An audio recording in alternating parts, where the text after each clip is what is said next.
राज्यात दुष्काळाची दाहकता वाढत चालली आहे। वाढत्या तापमानानं विहिरी, बोरवेल्सनं तळ गाठलाय। वाशिम जिल्ह्यात अनेक धरणांनी तळ गाठलाय। वाशिमच्या कोल्ही प्रकल्पात आता फक्त गाळ उरलाय। याचा आढावा घेतलाय आमचे प्रतिनिधी मनोज जयस्वाल यांनी। मी आहे वाशिम जिल्ह्यातील मालेगाव तालुक्यातील कोल्ही प्रकल्पात 5.57 दलगमी क्षमता असलेलं हे आहे कोल्ही धरण। या धरणामध्ये जर पाहायला गेलं तर हे फक्त मृगजल दिसतं आपल्याला, जे की पाणी नाही आहे, फक्त त्याच्या खाली गाळ आहे। दिसणारा जे आहे मृत साठा होता, जलसाठा, तोही आता पूर्णपणे संपलेला आहे। या वर्षीला दरवर्षीच्या तुलनेत जर पाहायला गेलं तर लवकर हे पाणीसाठा संपलेला आहे। पाटबंधारे विभागाच्या दुर्लक्षामुळे किंवा या विभागाच्या दुर्लक्षामुळे पाहिजे तसं या धरणात पाणी थांबत नाही किंवा गाळ उपसा झालेला नाही। त्यामुळं आता पाण्याची दुर्भिक्षता वाढत चाललेली आहे।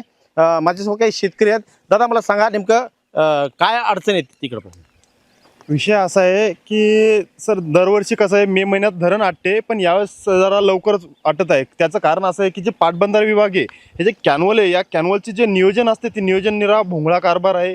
जे पाणी सोडायचं ते एक दीड महिना कॅनवल बंद होत नाही। त्याच्यामुळे काय व्हायला, धरण लवकर आटवायला। आणि विशेष म्हणजे या धरणाचे आता हे जे पाणी दिसते, हे पाणी नुसतं सर 1 ते 1.5 फुटाच्या अंतरावर आहे।